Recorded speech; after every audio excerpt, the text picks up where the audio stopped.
जय श्री कृष्णा। आप सभी भक्तों का आपका अपने चैनल सुनीता भक्ति में एक बार फिर से स्वागत है। भगवान श्री हरि की कृपा सदैव आप और आपके समस्त परिवार पर बनी रहे। दोस्तों, आज है 9 अक्टूबर और दिन है वीरवार। तो आज आप इस वीडियो में सुनने वाले हैं कार्तिक मास महात्म्य का अध्याय तीसरा, जिसमें बताया गया है कि कार्तिक मास के तीसरे अध्याय में सत्यभामा जब भगवान श्री कृष्ण से पूछती है कि हे प्रभु, कार्तिक मास ही सभी मासों में श्रेष्ठ क्यों है, तो इसके बारे में भगवान श्री कृष्ण तब उन्हें विस्तार से बताते हुए कहते हैं। तो आइए भक्तों, कार्तिक मास महात्म्य के तीसरे अध्याय का श्रवण करेंगे।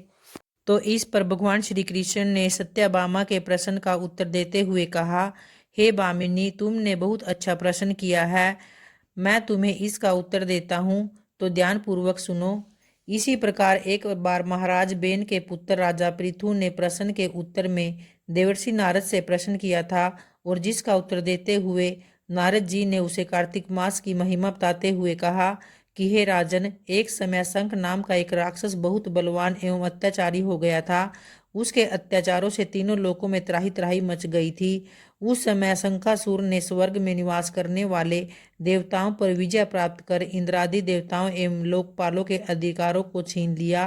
उससे भयभीत होकर समस्त देवता अपने परिवार के सदस्यों के साथ सुमेरु पर्वत की गुफाओं में बहुत दिनों तक छिपे रहे। उसके पश्चात वे निश्चित होकर सुमेरु पर्वत की गुफाओं में ही रहने लगे। उधर जब शंखासुर को इस बात का पता चला कि देवता आनंद पूर्वक सुमेरु पर्वत की गुफाओं में निवास कर रहे हैं, तो उसने सोचा कि ऐसी कोई दिव्य शक्ति अवश्य है जिसके प्रभाव से अधिकारहीन यह देवता अभी भी बलवान है। तो वह सोचते सोचते इस निर्णय पर पहुंचा कि वेद मंत्रों के बल के कारण ही देवता बलवान हो रहे हैं। यदि इनसे वेद छीन लिए जाए तो वे बलहीन हो जाएंगे।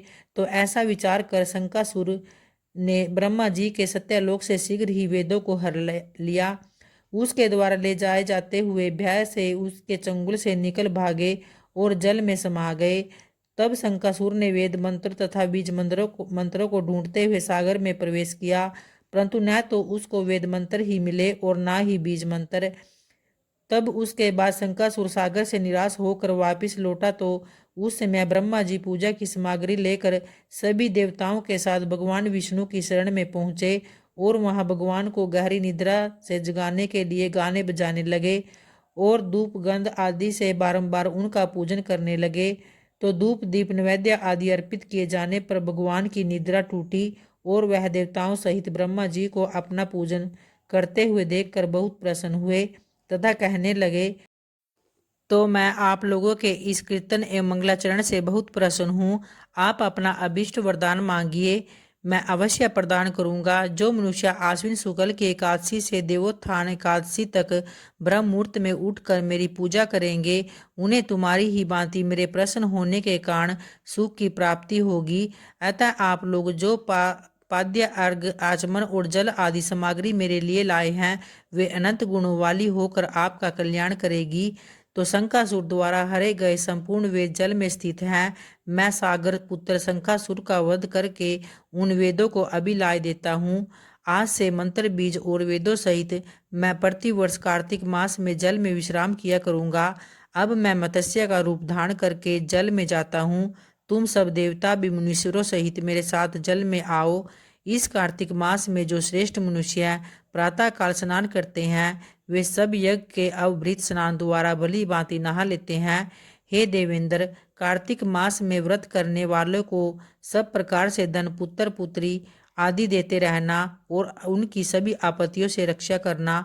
हे धनपति कुबेर, मेरी आज्ञा के अनुसार तुम उनके धन धान्य की वृद्धि करना, क्योंकि इस प्रकार का आचमन करने वाला मनुष्य मेरा रूप धारण करके जीवन मुक्त हो जाता है।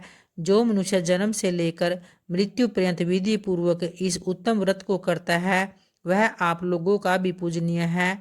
कार्तिक शुक्ल पक्ष की एकादशी तिथि को तुम लोगों ने मुझे जगाया है, इसलिए यह तिथि मेरे लिए अत्यंत प्रीतिदायिनी और माननीय है। हे देवताओं, यह दोनों व्रत नियम पूर्वक करने से मनुष्य मेरा सानिध्य प्राप्त कर लेते हैं। इन व्रतों को करने से जो फल मिलता है वह अन्य किसी व्रत से नहीं मिलता। अतः प्रत्येक मनुष्य को सुखी और निरोग रहने के लिए कार्तिक महात्म्य और एकादशी की कथा सुनते हुए उपयुक्त नियमों का पालन करना चाहिए। तो इस तरह से कार्तिक मास कथा महात्म्य में तीसरा अध्याय संपन्न हुआ। और आइए भक्तों, अब कार्तिक मास की कहानी को सुनते हैं। एक बुढ़िया माई थी जो चातुर्मास में पुष्कर स्नान किया करती थी। उसका एक बेटा और बहू भी थे। सास ने बहू को फलाहार बनाने को कहा तो बहू ने खाली टिफिन ही रख दिया। तो बेटा माँ को पहुँचाने के लिए पुष्कर गया। रास्ते में माँ से बोला, माँ फलाहार कर लो। जहाँ पानी मिला वहीं फलाहार करने बैठ गई तो भगवान की कृपा से खाली टिफिन फलों से भर गया। माँ ने फलाहार कर लिया। पुष्कर माँ के रहने के लिए झोपड़ी बनाकर बेटा घर वापस आ गया। रात्रि में श्रावण मास आया और बोला, बुढ़िया माई दरवाजा खोल। तब बुढ़िया माई ने पूछा, आप कौन हैं? मैं श्रावण मास। बुढ़िया ने तुरंत दरवाजा खोल दिया। बुढ़िया माई ने शिव पार्वती की पूजा अर्चना की, बेलपत्र से अभिषेक किया। जाते समय श्रावण मास ने बुढ़िया माई को आशीर्वाद दिया और झोपड़ी की एक दीवार सोने की हो गई। तो भाद्रपद मास आया, उसने भी दरवाजा खोलने को कहा। बुढ़िया माई ने दरवाजा खोला, सत्तू बनाकर कजरी तीज मनाई। भाद्रपद मास ने बुढ़िया माई को आशीर्वाद दिया और झोपड़ी की दूसरी दीवार भी सोने की हो गई। फिर आश्विन मास आया और उसने भी दरवाजा खोलने को कहा। बुढ़िया माई ने दरवाजा खोला, पितरों का तर्पण कर ब्राह्मण भोज कर श्राद्ध किया। नवरात्रि में माँ दुर्गा को खंड ज्योति जलाकर प्रसन्न किया। सत्य की विजय दिवस के रूप में बुराई का अंत की खुशी में दशहरा मनाया।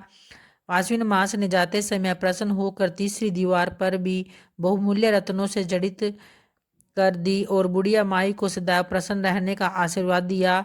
इन सब के बाद कार्तिक मास आया, उसने भी दरवाजा खोलने को कहा। बुढ़िया माई ने दरवाजा खोला, अति प्रसन्न मन से कार्तिक स्नान किया, दीप दान कर दिवाली, गोवर्धन पूजा, भैया दूज, गोपाष्टमी, आंवला नवमी मनाई। कार्तिक मास ने जाते समय आशीर्वाद दिया और झोपड़ी के स्थान पर महल बन गया। तो बुढ़िया माई गरीबों की सेवा कर भजन कीर्तन में अपना समय व्यतीत करने लगी। बेटा अपनी माँ को लेने आया तो माँ और झोपड़ी को पहचान न सके तो पड़ोसियों से पूछा। उन्होंने बताया तो बेटा माँ के चरणों में गिरकर बोला, माँ घर चलो। सारे सामान के साथ घर ले आया। सासू माँ के ठाठ देखकर बहू के मन में लालच आ गया और उसने अपनी माँ को भी पुष्कर छोड़कर आने को कहा। तो उसका पति अपनी सास को भी पुष्कर छोड़कर आया। परंतु बहू की माँ की धर्म कर्म में बिल्कुल रुचि नहीं थी। वह 4 समय भोजन करती और दिन भर सोती। 4 मास आए और चले गए। जाते समय झोपड़ी गिर गई और बहू की माँ गधी की योनि में चलेगी, क्योंकि औरत लक्ष्मी का रूप है और लक्ष्मी की तरह चंचल होना चाहिए। भगवान की पूजा और तिथि का सम्मान और दान पुण्य करना चाहिए। बहू ने कहा, अब माँ को ले आओ। जब जवाई सास को लेने गया तो न कहीं मिली। लोगों से पूछने पर लोगों ने बताया कि तेरी सास धर्म कर्म कुछ नहीं करती, खाती थी और सोती थी, जिससे वह। तो बड़े बड़े विद्वानों, ब्राह्मण, ऋषि मुनियों से पूछने पर उन्होंने बताया कि तेरी सास के स्नान किए पानी से स्नान करने पर उसे मनुष्य योनि मिलेगी। तब बहू ने ऐसा ही किया और उसकी माँ पुनः मनुष्य योनि में आ गई। हे राधा दामोदर, भगवान जैसा बुढ़िया माई को दिया वैसा सबको देना। तो प्रेम से बोलिए भक्तों, भगवान श्री कृष्ण व राधा रानी की जय। धन्यवाद।